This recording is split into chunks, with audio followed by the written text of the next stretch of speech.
The Philippines' response to the COVID-19 pandemic has been described as one of the strictest and longest lockdowns in the world. It was the 30th of January 2020 when the first case of COVID-19 positive was detected here in the Philippines.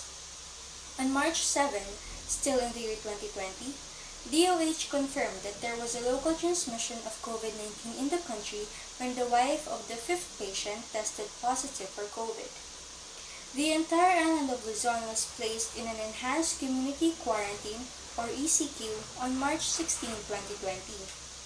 Under the ECQ, all families will be subjected to a strict home quarantine, transportation will be stopped, food and basic services will be rationed, and the heightened presence of uniformed officers will be deployed to enforce quarantine protocols. During the lockdown, it was recorded by the Social Weather Stations or SWS that 16.7% of families in the country experienced hunger during the COVID-19 lockdown. In June, the Department of Budget and Management has issued 355.1 billion pesos for COVID-19 response. August 2020, the Philippines was declared as the country with the most COVID-19 cases in Southeast Asia with 190 and 460,000 total infections. The number of COVID-19 positive kept rising, and in October, the Philippines was among the 20 countries with the most COVID-19 cases in the whole world. This was tracked by Johns Hopkins University. Financial help was provided by the government to vulnerable Filipinos, although not everyone received it. For 2 months, low-income households were entitled to 5,000 to 8,000 pesos per month. The government had set up 200 billion pesos for the program, which represented the majority of the state's pandemic war fund at the moment. Aside from everyone not receiving the ayuda, its distribution was also slow. The program was supposed to be covering the months of April and May, but the government only started distributing it in the second week of June 2020.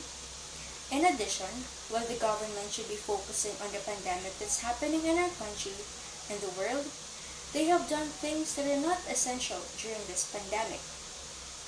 An example of this is the Dolomite Project in Manila Bay. Scientists already asked the government to prioritize the COVID-19 pandemic instead of adding a new layer of fresh dolomite to Manila Bay's White Beach, which is also hazardous to humans and to nature. For me, funding for these kinds of projects during the pandemic is not important because there's still a much bigger problem that needs to be solved. On February 28 this year, the Philippines received its first batch of COVID vaccines, opening the door for the country's widespread vaccination program, with injections made by the Sinovac in China. In the following months, vaccines from AstraZeneca, Pfizer, and Sputnik V have been delivered to the Philippines. Now, it has been years since the pandemic started here in our country, yet we are still stuck in our homes. The COVID-19 response is being spearheaded by President Rodrigo Duterte's Interagency Task Force for Emerging Infectious Diseases, or IATF-EID, including military men and police personnel. The government's approach to the COVID-19 pandemic has been inadequate, with a year of lockdown and over 1 million of cases. The government kept on implementing different quarantine classifications, namely ECQ, MECQ, GCQ, and MGCQ. Yes, these prevent COVID-19 positive cases from increasing, but our country still needs a concrete plan on how to solve this pandemic. Since our government kept on implementing these, it has crushed the Philippine economy. Going through this situation is difficult, and it has never been easy for anybody else. Some have lost their jobs, others have not yet seen their family members again due to lockdowns and the risk of getting the virus, and lots of people's mental health was also affected during this pandemic. As a young teenage girl, I want to ask my fellow young people, how are you guys? Is everything in your life going well for you? Right now, we are fighting our own wars. It was difficult to be shut off from our friends, family, and the rest of the world. Still, I am certain that we'll be able to get through this together.